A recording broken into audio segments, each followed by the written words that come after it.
Je vais lire Jean chapitre 10. Jean chapitre 10, très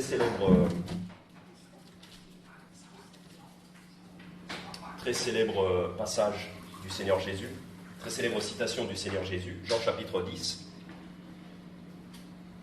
où le Seigneur Jésus va comparer les croyants à des brebis, à des moutons.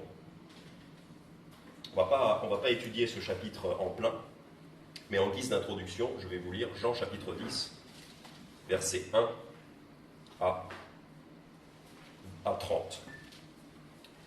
Jean chapitre 10, versets 1 à 30. En vérité, je vous le dis, celui qui n'entre pas par la porte dans la bergerie des brebis, mais qui y pénètre par un autre endroit, est un larron et un brigand. Mais celui qui entre par la porte est le berger des brebis. Le portier lui ouvre, et les brebis entendent sa voix. Il appelle ses propres brebis par leur nom, et il les mène dehors. Et quand il a mené dehors ses propres brebis, il marche devant elles, et les brebis le suivent, parce qu'elles connaissent sa voix. Mais elles ne suivront point un étranger. Au contraire, elles le fuiront, parce qu'elles ne connaissent point la voix des étrangers. Jésus leur dit cette similitude, mais ils ne comprirent point de quoi il leur parlait. Jésus donc leur dit encore, en vérité, je vous dis, que je suis la porte des brebis. Tous ceux qui sont venus avant moi sont des larrons et des brigands, mais les brebis ne les ont point écoutés. Je suis la porte, si quelqu'un entre par moi, il sera sauvé. Il entrera et sortira et trouvera de la pâture. Le larron ne vient que pour dérober, tuer et détruire. Mais moi, je suis venu pour que mes brebis aient la vie et qu'elle l'ait en abondance. Je suis le bon berger. Le bon berger donne sa vie pour ses brebis. Mais le mercenaire, qui n'est point le berger et à qui les brebis n'appartiennent point, voit venir le loup et abandonne les brebis et s'enfuit. Et le loup ravit les brebis et les disperse. Le mercenaire s'enfuit parce qu'il est mercenaire et qu'il ne se soucie point des brebis. Je suis le bon berger, et je connais mes brebis, et je suis connu d'elles. Comme mon Père me connaît, et que je connais mon Père, et je donne ma vie pour mes brebis. Et j'ai d'autres brebis qui ne sont pas de cette bergerie.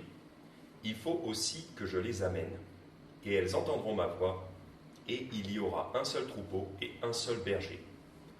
Voici pourquoi mon Père m'aime, c'est que je donne ma vie pour la reprendre. Personne ne me l'ôte, mais je la donne de moi-même. J'ai le pouvoir de la quitter, c'est-à-dire j'ai le pouvoir de donner ma vie. J'ai le pouvoir de la quitter et le pouvoir de la reprendre. Donc ça, c'est la résurrection de Jésus.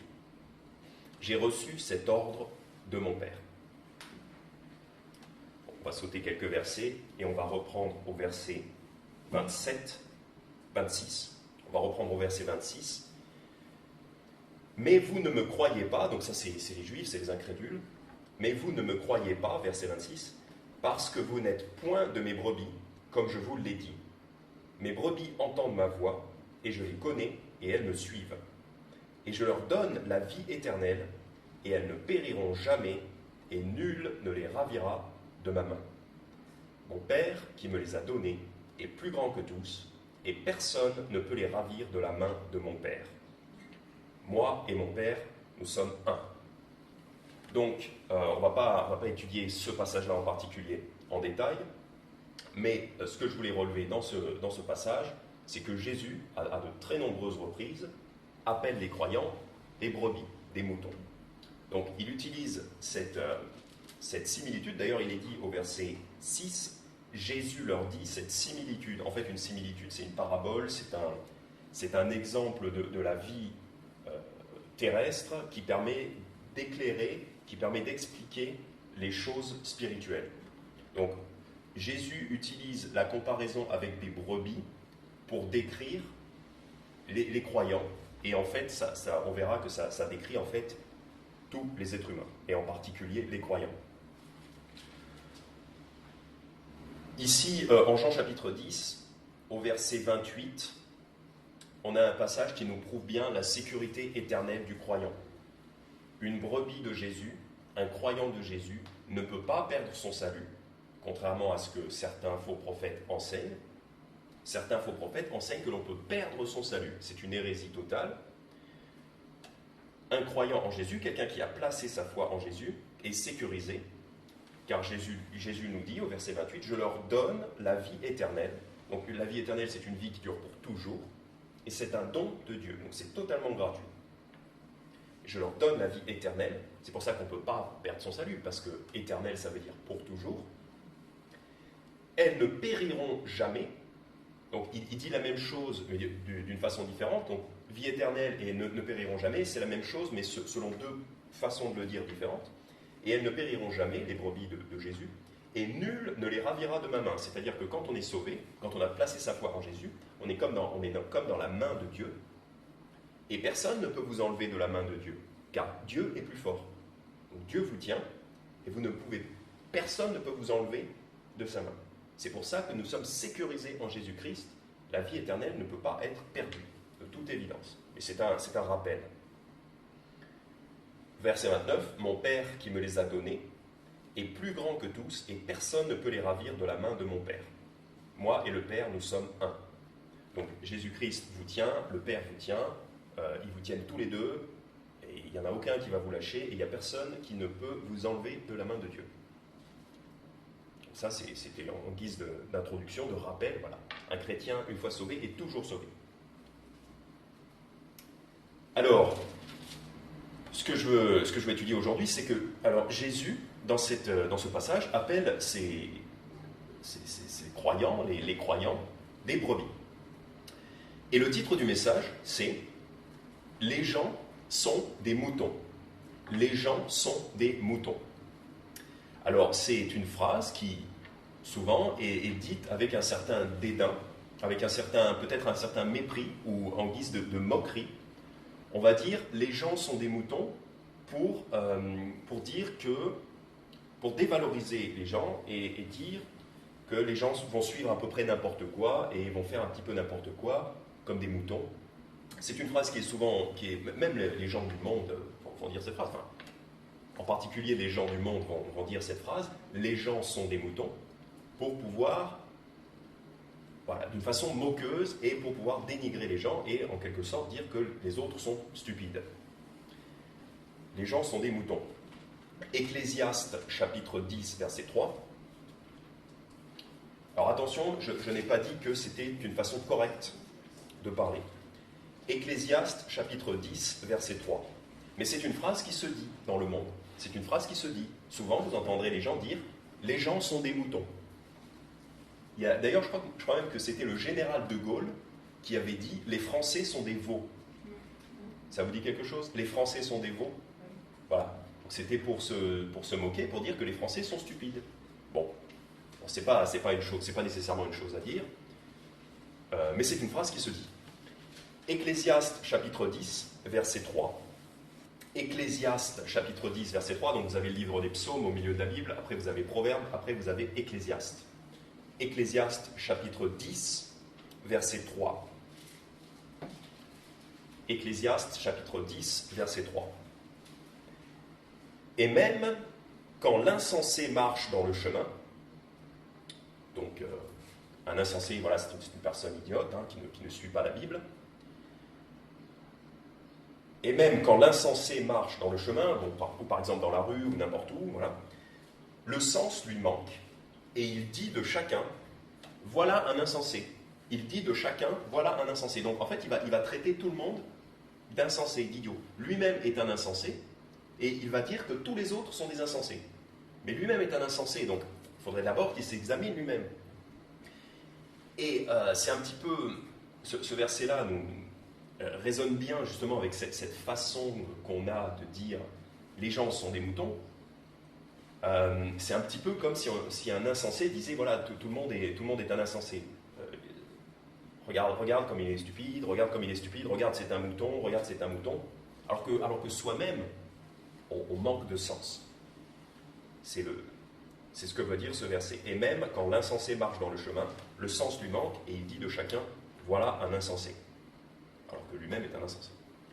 Donc, Cette phrase, les gens sont des moutons, faut faire attention, faut pas trop dire ça, voilà. Faut faire attention quand on dit ça. Parce que probablement que soi-même on est un insensé, si on dit cette phrase trop souvent.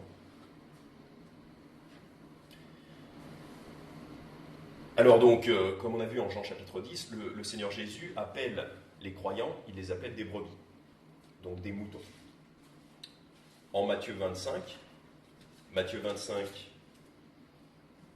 versets 31 à 33, je vais juste le lire, vous n'êtes pas forcément obligé d'y aller. Matthieu 25, versets 31 à 33. Or, quand le Fils de l'homme viendra dans sa gloire avec tous ses saints anges, alors il s'assiera sur le trône de sa gloire, et toutes les nations seront assemblées devant lui, et il séparera les uns d'avec les autres, comme un berger sépare les brebis d'avec les boucs. Et il mettra les brebis à sa droite, et les boucs à sa gauche. Donc là, les brebis désignent les personnes sauvées dans cette parabole, parce que Jésus va donner une parabole, donc les brebis représentent les personnes sauvées, les chrétiens, les croyants, et les boucs représentent les personnes non sauvées. Donc on voit que non seulement le Seigneur Jésus compare les croyants à des brebis, mais il compare aussi les non-croyants à des animaux, donc pas des brebis, mais des boucs. Parce que cette phrase « les gens sont des moutons », nous, il faut qu'on fasse attention à ne pas trop la dire, à ne pas trop répéter cette phrase, parce que ça pourrait prouver que nous-mêmes, on est insensés. Mais Dieu se permet de le dire. Dieu se permet de le dire. Nous, il faut qu'on fasse attention de ne pas trop se permettre de le dire, n'importe comment, à tout bout de champ, mais Dieu peut se permettre de le dire. Psaume 49, versets 12 à 16. Psaume 49, versets 12 à 16.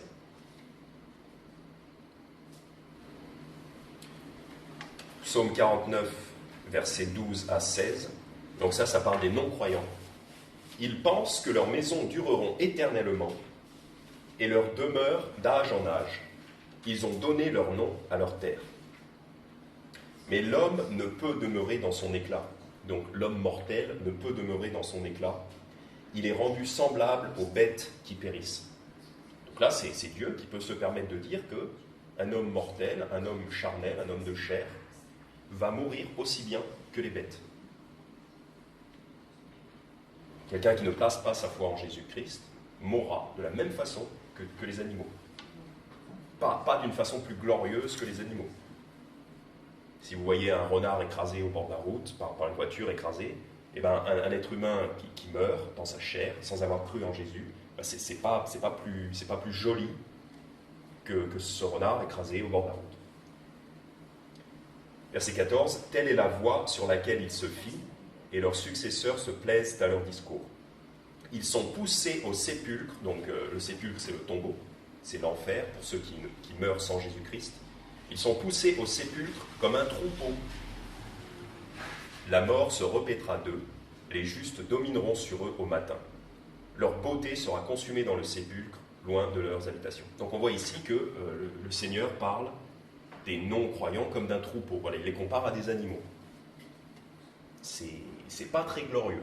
Effectivement, l'être humain, dans sa condition charnelle, n'est pas glorieux, étant donné que nous sommes déchus à cause du péché. Donc, cette phrase « les gens sont des moutons »,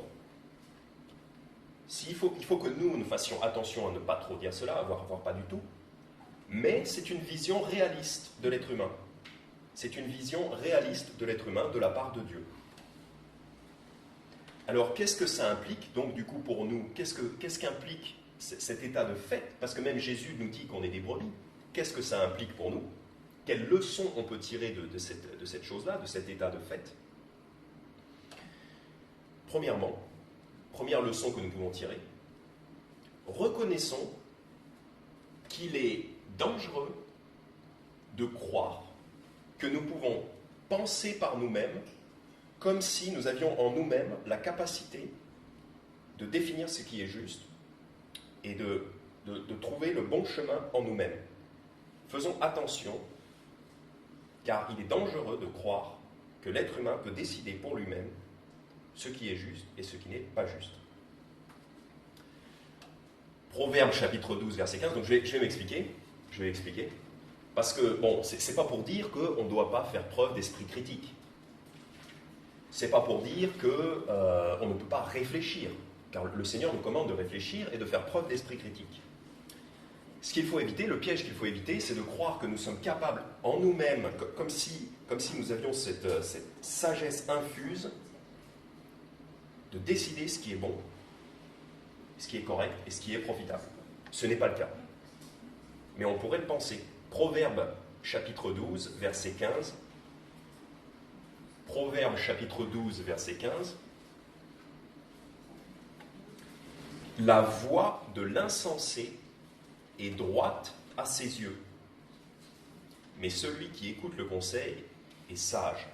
Donc la voix de l'insensé est droite à ses yeux. C'est-à-dire qu'un insensé, donc on ne veut pas être un insensé, quelqu'un d'idiot, quelqu'un de stupide, un insensé va penser que sa voix est droite. C'est-à-dire un insensé va penser que tout ce qu'il fait est correct.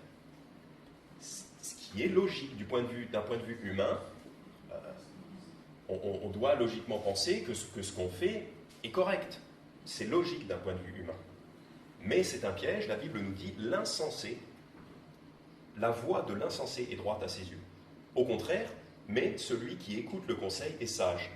Donc le sage, c'est celui qui écoute le conseil, c'est-à-dire qui va reconnaître qu'en lui-même, il n'a pas la science infuse, il n'est pas omniscient comme Dieu.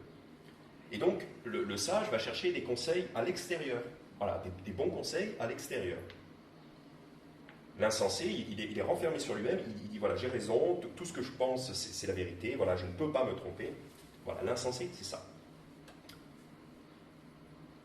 Donc attention.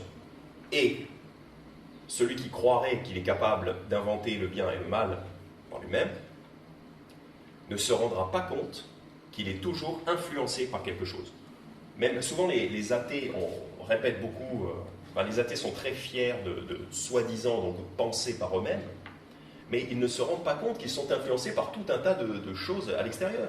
Les gens qui regardent la télé sont influencés par un documentaire qu'on va voir, un discours d'un homme politique, un film d'Hollywood par exemple, ou de n'importe quelle compagnie, n'importe quel film, va vous mettre des idées dans la tête que vous le vouliez ou non, que vous en ayez conscience ou non. En acte 26, et et en particulier les non-sauvés, même les gens qui croient qu'ils ont une indépendance d'esprit, ce n'est pas vrai. Nous sommes tous, tout un chacun, nous sommes influencés par des influences extérieures, que nous en soyons conscients ou non. Acte 26, verset 18. Acte 26, verset 18. Donc là, c'est l'apôtre Paul qui raconte à Agrippa, au roi Agrippa, sa conversion. Et en fait, l'apôtre Paul va rappeler ce que le Seigneur Jésus lui avait dit. Donc en fait, voilà, c'est le Seigneur Jésus qui dit à Paul, verset 17, acte 26, verset 17, « Je t'ai choisi d'entre le peuple et les gentils, et je t'envoie vers eux maintenant. » Donc c'est le Seigneur Jésus qui donne des instructions à l'apôtre Paul. « Je t'envoie vers les gentils maintenant, pour leur ouvrir les yeux et les faire passer des ténèbres à la lumière et de l'empire de Satan à Dieu, afin que par la foi en moi, ils reçoivent la rémission des péchés et qu'ils aient part à l'héritage des saints. » Donc, ce que dit le Seigneur Jésus à Paul, c'est qu'il lui dit, voilà, je t'envoie vers les gentils, vers les non-croyants, vers les nations, pour les faire passer des ténèbres à la lumière. Car les non-croyants, même si ils disent le contraire, ils sont dans les ténèbres, ils ne comprennent pas le monde. Et de l'empire de Satan à Dieu. Les non-croyants sont sous l'empire de Satan. Donc leur pensée n'est pas indépendante. Leur pensée est influencée par tout un tas de doctrines qui viennent du diable. Donc toutes les religions, l'islam, le catholicisme, toutes les branches de la soi-disant chrétienté donc, qui enseignent un salut par les œuvres, tout ça c'est du diable. L'athéisme, le bouddhisme, l'hindouisme, quoi d'autre ? Orthodoxisme, l'Église orthodoxe. Voilà, bon, on les connaît, enfin, il y en a des multitudes, et tout ça, ça vient du diable. Et donc les non-croyants sont influencés par toutes ces choses, la télévision, bref. la philosophie et autres. Donc attention de ne pas croire qu'on est indépendant d'esprit, c'est faux. Notre esprit se construit en fonction de nos influences extérieures. Ésaïe 53, verset 6, verset très célèbre, Ésaïe 53, verset 6, donc là ça décrit l'état des non-croyants.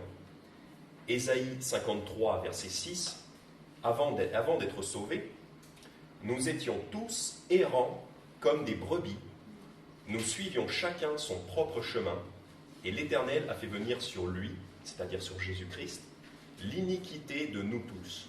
Donc, il nous dit que voilà, avant notre conversion, nous étions tous errants. Donc, errer, ça veut dire être perdu, et ça veut dire aller n'importe où. Errer, ça veut dire aller dans des directions on ne sait pas où on va n'importe où, on est perdu. Nous étions tous errants comme des brebis avant de connaître le Seigneur. Nous suivions chacun son propre chemin. Et ça, c'est le malheur des non-croyants, c'est que chaque non-croyant suit son propre chemin. Que ce soit un chemin bouddhiste ou catholique ou un mélange ou même un mélange de plusieurs choses, chaque non-croyant va suivre son propre chemin. Et parfois, ils sont orgueilleux en disant « je suis mon propre chemin, voilà, je suis mon propre maître, je vais suivre mon propre chemin ». Ils le disent avec orgueil. Et les autres sont tous des moutons, mais moi je suis mon propre chemin. Les autres sont des moutons, mais moi non, moi je suis mon propre chemin. Oui, d'accord, mais si vous suivez d'abord, vous êtes sous l'influence du diable, vous êtes sous l'empire du diable, c'est-à-dire le diable quelque part, il vous contrôle, même si on ne parle pas de possession, mais quelque part le diable est votre maître, est votre chef quand vous n'êtes pas converti, d'une part. Et d'autre part, si vous suivez votre propre chemin, c'est la mort. Jésus nous dit très clairement, Jean chapitre 14, verset 6, « Je suis le chemin, la vérité et la vie. Personne ne vient au Père que par moi. » Donc, quelqu'un qui suit son propre chemin et qui ne suit pas le chemin qui est Jésus, cette personne est destinée à la mort.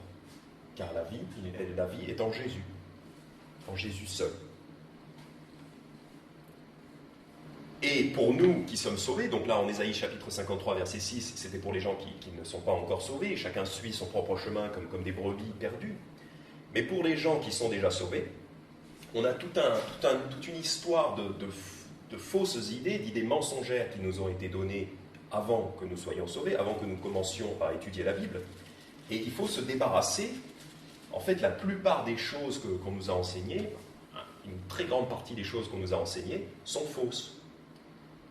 Concernant le péché, concernant les choses qui sont correctes ou pas, concernant le caractère de Dieu, concernant les valeurs, quelles valeurs il faut qu'on ait. La plupart de ces choses-là, il faut qu'on les change. Donc il faut qu'on change notre façon de penser après la conversion. Romains chapitre 12, verset 2. J'aurais dû vous dire d'y aller un peu plus tôt. Bon, mais c'est un verset très connu. Romains chapitre 12, verset 2.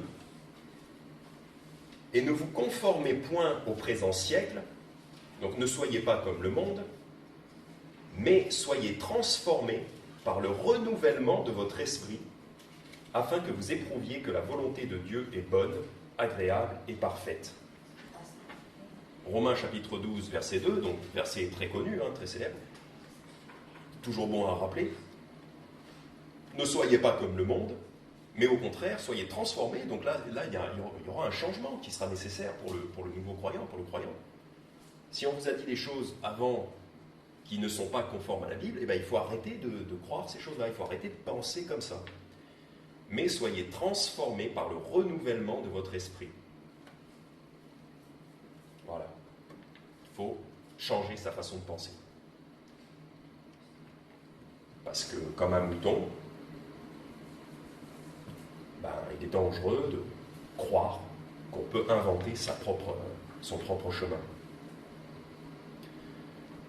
En fait, ce qu'il faut faire, quand on se convertit, c'est qu'il faut passer de moutons qui suivaient le diable, ce que nous étions avant d'être sauvés, à moutons qui suivent le Seigneur Jésus.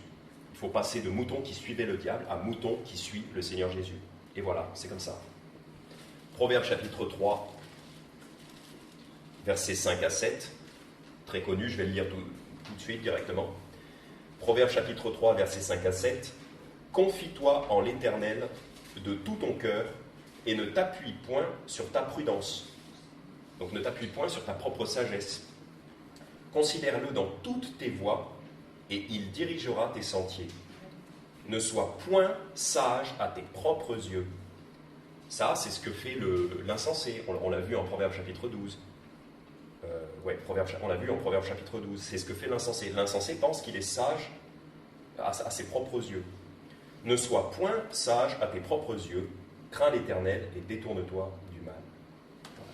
Donc c'était le premier point. Reconnaissons qu'il est dangereux de croire que nous pouvons penser par nous-mêmes et nous en tirer comme ça. Voilà, ce n'est pas le cas. Il faut que nous pensions au travers de la Bible. Il faut que ce soit la Bible qui change nos pensées. Deuxième point, puisque nous sommes des moutons, puisque le Seigneur Jésus nous appelle des moutons, ne soyons pas orgueilleux, acceptons cet état de fait. Acceptons cet état de fait. Reconnaissons que, comme les moutons, nous sommes vulnérables. Nous sommes faibles et vulnérables. Matthieu chapitre 10, verset 16. Matthieu chapitre 10, verset 16. Donc tout d'abord, reconnaissons que nous sommes vulnérables en évangélisation. C'est pour ça qu'en évangélisation, on n'essaye pas de provoquer des bagarres. Matthieu chapitre 10, verset 16. En évangélisation, on n'essaye surtout pas de provoquer des bagarres, évidemment. Mais il faut même faire attention à certaines personnes. Voilà, si vous voyez que quelqu'un déteste l'évangile, déteste Dieu, éloignez-vous. Si vous voyez qu'il y a un danger à un moment donné à aller vers certaines personnes, éloignez-vous. Matthieu chapitre 10, verset 16. Donc ça, c'est quand le Seigneur Jésus envoie ses disciples prêcher l'évangile. Voici, je vous envoie comme des brebis au milieu des loups. Soyez donc prudents comme les serpents et simples comme les colombes. Donc, encore une fois, voilà, il nous dit, vous êtes des brebis, donc vous êtes faibles, et en plus, je vous envoie au milieu des loups. Parce que dehors, il y a des gens qui pourraient nous vouloir du mal. Et d'ailleurs, il y a des gens qui veulent du mal aux chrétiens, c'est une certitude, c'est pas une question. Certaines personnes veulent du mal aux chrétiens. Mais pourtant, le Seigneur Jésus nous envoie quand même au milieu du monde. Donc, il faut faire attention. Comment on fait attention? Soyez donc prudents comme les serpents. Donc, le serpent n'est pas forcément toujours péjoratif. Le serpent a des bonnes qualités. Le serpent est prudent. Le Seigneur Jésus nous dit, soyez donc prudents comme les serpents. Donc, par exemple, si je vois un groupe de gens qui sont ivres, je ne vais pas aller vers eux pour leur prêcher l'évangile. Voilà, je vais attendre de les rencontrer une autre fois où ils ne seront pas ivres. Parce que les gens ivres sont plus dangereux. Peuvent avoir des réactions dangereuses et incontrôlées, incontrôlables. Voilà. Autre exemple, si jamais je sais que quelqu'un est dangereux, parce que je l'ai déjà rencontré dans la rue ou dans ma vie personnelle, je ne vais pas aller vers cette personne pour lui prêcher l'évangile. Je vais garder mes distances. Voilà, c'est ça. Ça, c'est la prudence du serpent. Et simple comme les colombes, donc là, l'idée, c'est plutôt d'être inoffensif comme les colombes, c'est-à-dire une colombe, elle va pas faire de mal à une mouche. En vrai, peut-être que les colombes mangent des mouches, je sais pas, ou des fruits. Mais l'idée de la colombe, c'est que, en plus, la colombe représente la paix, n'est-ce pas? Ça représente la paix, c'est l'oiseau de la paix. Donc, simple comme les colombes, c'est-à-dire être inoffensif. Donc, il ne faut surtout pas... Évidemment, on ne cherche pas la bagarre, évidemment, mais il faut vraiment être au plus possible pacificateur, pacifique. Il faut vraiment être pacifique au plus possible. Sinon, parce qu'on est envoyé au milieu des loups, et on est des brebis, on est faible. Donc ça, c'est, voilà, attention donc en évangélisation. Attention aussi aux faux prophètes. Attention aux faux prophètes, c'est autre chose. Matthieu chapitre 7, verset 15. Le Seigneur Jésus nous dit, c'est une certitude que parmi vous, il y aura des faux prophètes. C'est une certitude. Et on peut y être vulnérable. Donc attention. Matthieu 7, verset 15. Gardez-vous des faux prophètes qui viennent à vous en habit de brebis. Donc ils viennent à vous en habit de brebis, c'est-à-dire que extérieurement, ils veulent faire croire qu'ils sont comme nous, qu'ils sont des brebis comme nous, parce que nous sommes des brebis, hein, je vous le rappelle.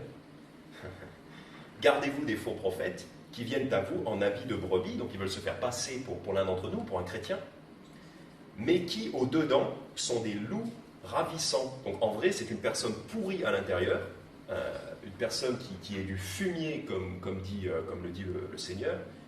Le Seigneur appelle certaines personnes, il les appelle du fumier. Et ben ces personnes-là ne valent pas mieux que du fumier.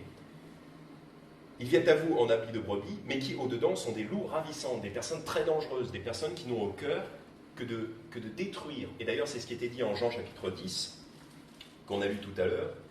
Jean chapitre 10, parce qu'il y a certaines personnes, ils ont des apparences bien gentilles et tout ça. D'ailleurs, méfiez-vous des gens trop sympathiques. Parce que c'est un caractère des psychopathes, c'est d'être très sympathique et de faire de tout le monde son ami. Méfiez-vous des gens trop sympathiques.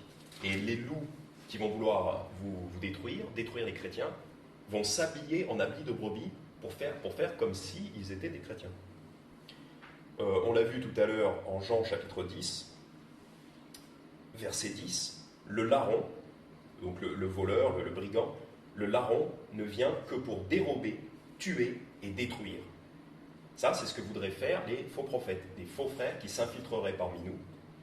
Leur seul objectif, c'est de dérober, donc éventuellement voler l'argent des offrandes, comme le faisait Judas. Dérober, ça c'est voler, tuer. Car en fait, ils ont au fond d'eux, ils ont la haine dans leur cœur, la haine des chrétiens. Et détruire. Donc détruire l'Église, déstabiliser l'Église, répandre des fausses doctrines, déstabiliser l'Église. Jean 10, verset 10, « Mais moi, donc le Seigneur Jésus, mais moi, au contraire, mais moi, je suis venu pour que mes brebis aient la vie et qu'elle l'ait en abondance. »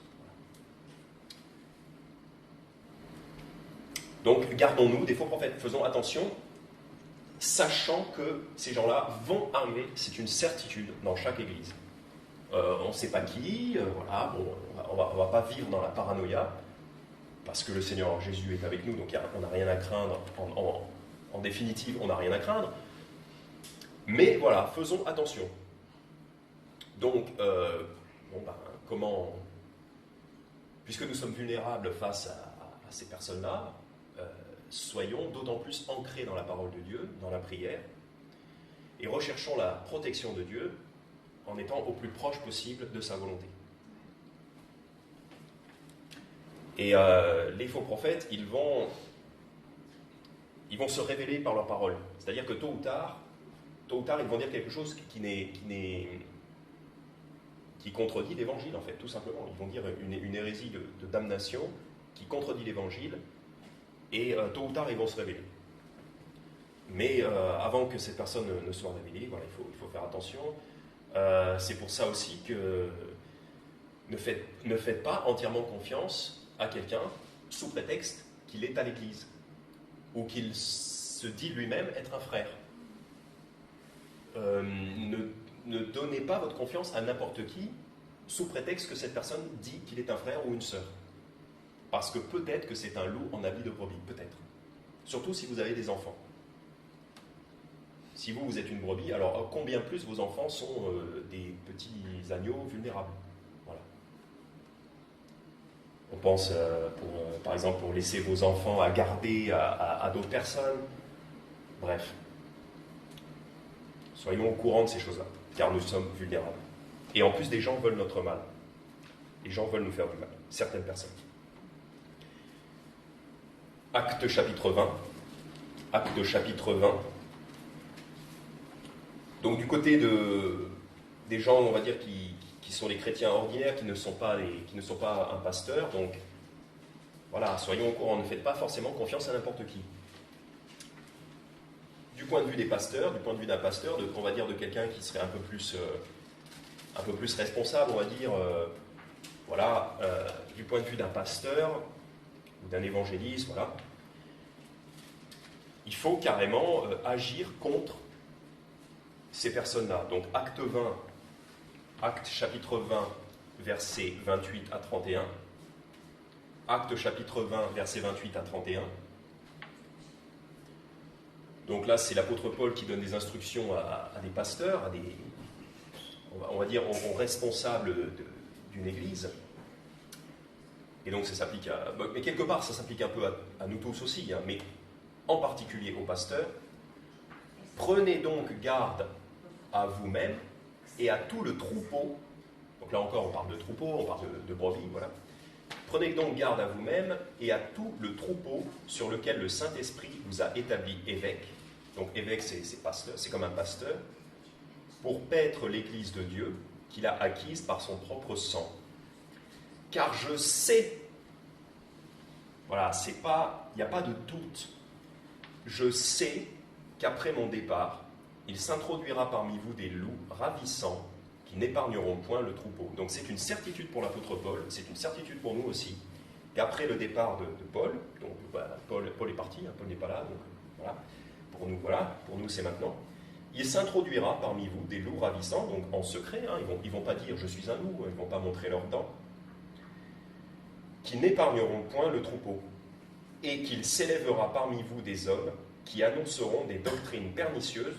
Donc en fait, le problème aussi, c'est qu'ils vont vouloir enseigner des fausses doctrines, des trucs qui ne sont pas bibliques, qui annonceront des doctrines pernicieuses afin d'attirer des disciples après eux. Donc l'objectif, c'est de détruire l'Église, l'objectif, c'est d'attirer des disciples après eux. Donc, par exemple, si un nouveau disciple qui est encore fragile dans ses connaissances bibliques, si on lui dit certaines choses, certaines fausses doctrines, et bien peut-être que ce disciple, qui est un vrai chrétien, quelqu'un de sauvé, va peut-être croire ces mensonges-là. C'est possible.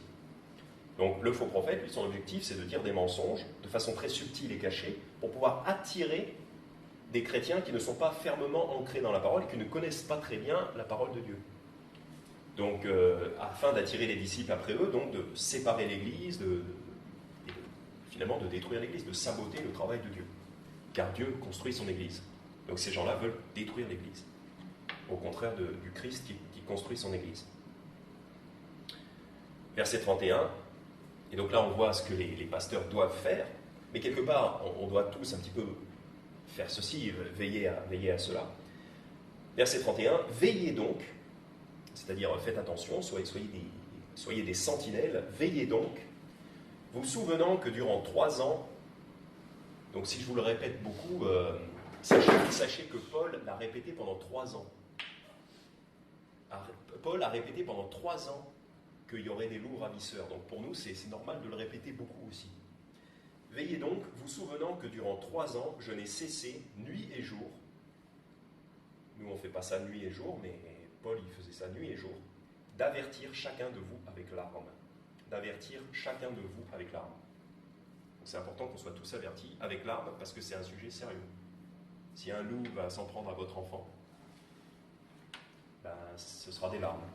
C'est pour ça que, au lieu d'avoir des larmes, faites attention avant. Donc nous sommes faibles, faisons attention en évangélisation et faisons aussi attention aux faux prophètes, même dans l'Église, des faux prophètes, des loups ravisseurs vont s'introduire parmi nous. Et mon dernier point, donc mon troisième point, donc puisque nous sommes des brebis, reconnaissons qu'il nous est nécessaire de suivre un berger. Reconnaissons qu'il nous est nécessaire de suivre un berger. Un chrétien seul est une brebis vulnérable, comme ce qu'on vient de dire, mais c'est une brebis qui n'est pas dans le troupeau, ce n'est pas correct. Un chrétien qui ne vient pas à l'église, qui ne participe pas à un troupeau, et ouais, à un troupeau comme ici, un chrétien qui reste tout seul chez lui, qui pense qu'il peut être chrétien en restant chez lui et en ne participant pas au troupeau, c'est-à-dire à l'église locale, ce n'est pas correct. C'est un chrétien qui ne progressera pas. D'abord, c'est un chrétien vulnérable. Il n'aura pas la protection il n'aura pas la protection du berger, d'ailleurs, comme on a vu en Jean chapitre 10, le berger, il protège les brebis. Alors en Jean chapitre 10, le berger protège les brebis. Un chrétien qui refuse de s'intégrer au troupeau, qui reste chez lui et qui ne vient pas à l'église, est un chrétien qui n'aura pas la protection du berger. Marc chapitre 14, verset 27. Marc chapitre 14, verset 27. Donc là, c'est pour voir que deviennent les brebis sans un berger. Marc chapitre 14, verset 27. Marc chapitre 14, verset 27.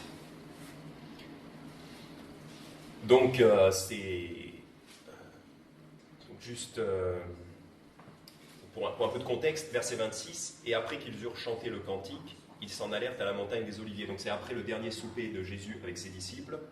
Ils vont à la montagne des Oliviers.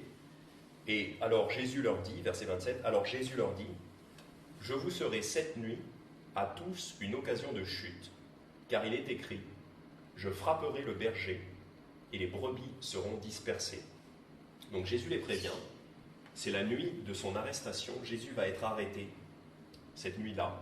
Et il prévient ses disciples, il leur dit, « Je vous serai cette nuit à tous une occasion de chute, car il est écrit, je frapperai le berger et les brebis seront dispersées. » Et en fait, ce qu'on voit par la suite, c'est que quand Jésus est arrêté, eh bien, ses disciples sont tous dispersés. Et il y a même Pierre qui va nier de connaître le Christ. Et tous les disciples vont être dispersés par la crainte, enfin voilà. Et Jésus le prévoit.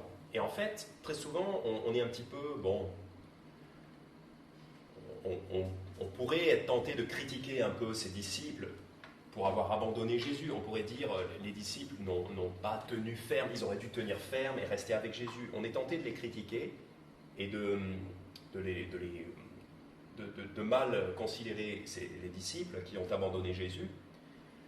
Mais à leur place, on aurait très certainement abandonné le Seigneur Jésus, nous aussi.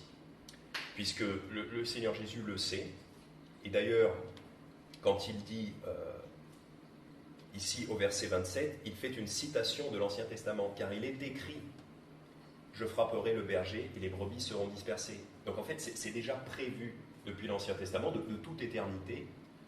Dieu sait que cette nuit-là, quand Jésus est arrêté, quand Jésus est frappé, quand Jésus est arrêté, ses brebis sont dispersées.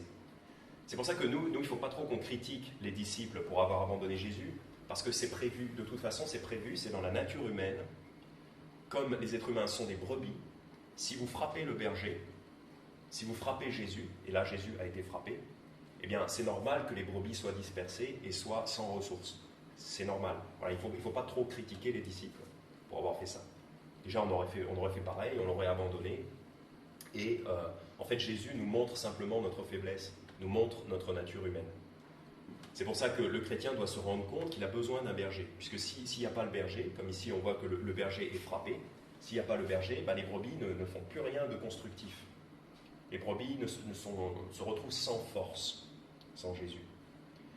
Donc Jésus, aujourd'hui, n'est plus là physiquement parmi nous. Il est là en esprit, mais il n'est plus là parmi nous physiquement.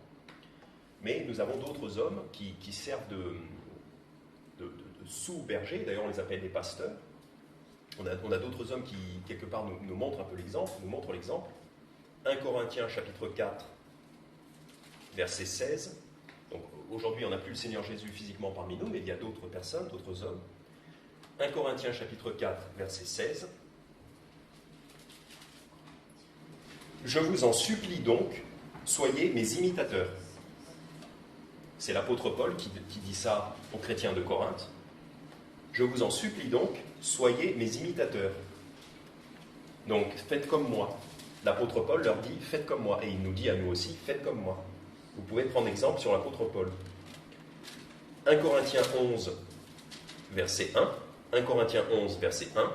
« Soyez mes imitateurs, comme je le suis aussi de Christ. » Voilà. Donc, parfois, il y a des gens qui disent « Oh, moi, j'ai pas besoin de suivre un homme, j'ai pas besoin de prendre exemple sur qui que ce soit, j'ai une relation personnelle avec Dieu, j'ai pas besoin de suivre un homme ou qui que ce soit. »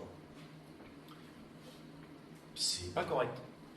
Paul leur commande « Soyez mes imitateurs.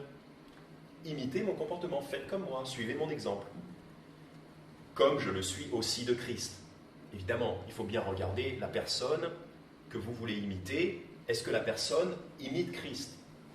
Si la personne n'imite pas Christ, n'imitez pas cette personne. Si la personne ne fait pas comme Christ, ne faites pas comme cette personne. Par contre, si vous repérez une personne qui fait comme Christ, là, vous pouvez faire comme cette personne. C'est un bon exemple. Donc là, on voit bien qu'il faut aussi qu'on ait l'esprit critique. Voilà. Il faut qu'on détermine, est-ce que la personne suit Christ pour que je puisse suivre cette personne. Mais quand même, Hébreux chapitre 13, verset 17, Hébreux chapitre 13, verset 17,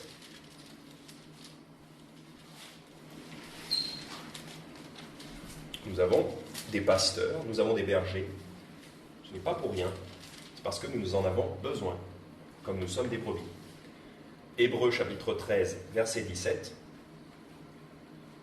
Obéissez à vos conducteurs et soyez-leur soumis, car ils veillent sur vos âmes, comme devant en rendre compte, afin qu'ils le fassent avec joie et non à regret, car cela vous serait préjudiciable. Donc là, le Seigneur nous commande d'obéir à nos conducteurs, donc à nos pasteurs. Si un pasteur a été établi sur notre Église, nous devons lui obéir. Ça ne veut pas dire que vous obéissez en tout et n'importe quoi concernant votre vie privée, mais pour les affaires de l'Église, vous obéissez au pasteur. Soyez leur soumis, donc dans l'humilité, acceptez l'autorité d'un pasteur, car il veille sur vos âmes. Voilà, vous en avez besoin, nous en avons besoin, nous avons besoin d'un pasteur, de pasteurs qui veillent sur notre âme, c'est-à-dire qui nous protège quelque part, du point de vue de la doctrine et aussi de certains comportements que nous pourrions avoir, qui pourraient nous nuire. Le pasteur est là pour nous protéger. Donc il faut être soumis à des pasteurs. Voilà. Bon. Parce que avoir un pasteur est un privilège, c'est un privilège pour nous. 1 Pierre chapitre 5 verset 1 à 3, et on va terminer là-dessus. 1 Pierre chapitre 5 verset 1 à 3.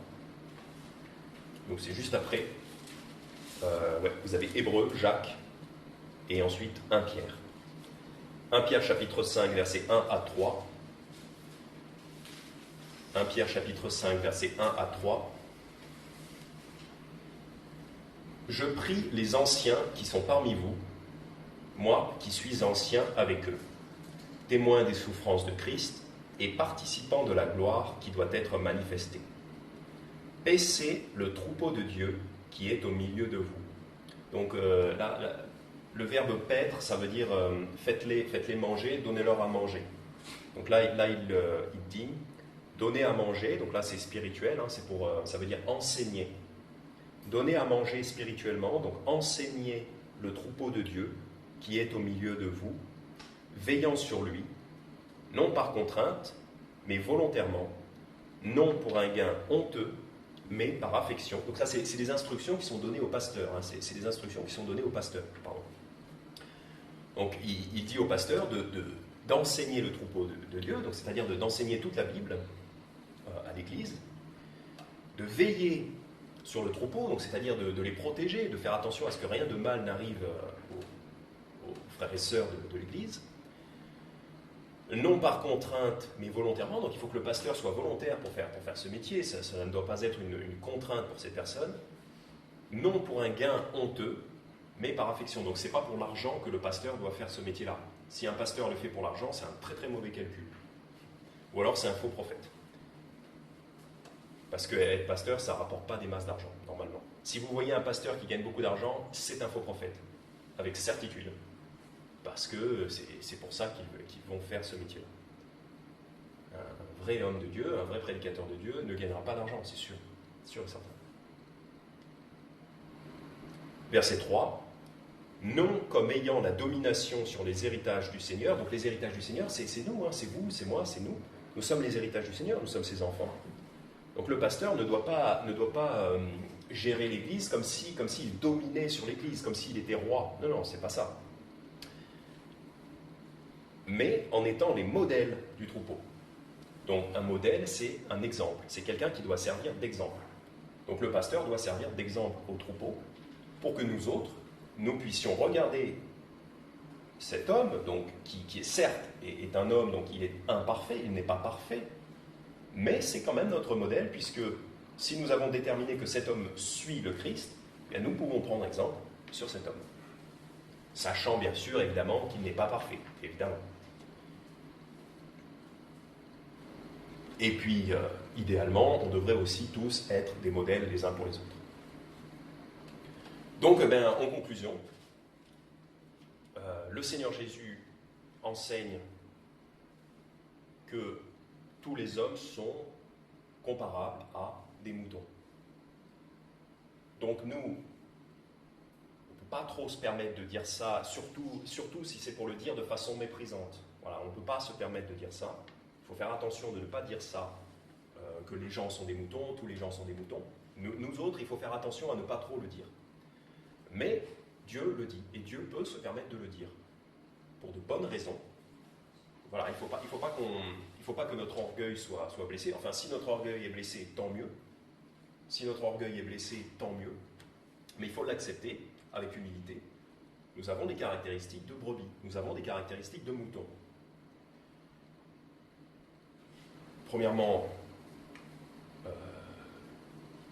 nous ne sommes pas si intelligents que ça. Nous ne sommes pas si sages que ça en nous-mêmes, voire même pas du tout. Donc il faut acquérir la sagesse de Dieu, voilà, parce qu'en nous-mêmes, nous ne sommes pas vraiment sages, pas sages en nous-mêmes.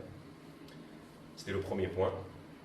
Deuxième point, il faut reconnaître que comme des moutons, nous sommes vulnérables, donc il faut prendre des dispositions pour se protéger. Et troisième point, il faut reconnaître que comme des moutons, comme des brebis, il nous est nécessaire de suivre un berger. Donc évidemment le Christ et aussi un pasteur et d'autres personnes que nous pouvons regarder comme des exemples. Amen. Je vais prier pour conclure. Merci Père pour ta parole et nous te prions que tu nous aides à accepter avec humilité cet état de fait que tu nous compares à des brebis. Et si tu nous compares à des brebis, c'est pour de bonnes raisons. Et Père, nous te prions de nous aider à accepter ce fait avec humilité. Et nous te prions de nous aider à renouveler notre esprit pour que nous puissions être une brebis qui va dans la bonne direction. Nous te prions de nous protéger, que ce soit en évangélisation, et que tu protèges aussi l'Église locale en expulsant les faux prophètes, en les frappant, en les empêchant de nuire, en les mettant hors d'état de nuire. Père, nous te prions de mettre hors d'état de nuire ces loups qui vont s'introduire parmi nous. Nous te prions donc de nous protéger à tous les égards, dans notre vie personnelle aussi, même dans notre chair, de nous protéger des accidents de voiture, etc., accidents de travail, etc. Et enfin, Père, nous te prions de nous aider à reconnaître des personnes qui pourraient être des modèles pour nous, et à les suivre et à les imiter avec humilité. Et aussi que chacun d'entre nous travaille, que tu nous rendes aptes à travailler, à devenir nous aussi des modèles plus proches de ton Fils Jésus. En son nom, en Jésus-Christ. Amen.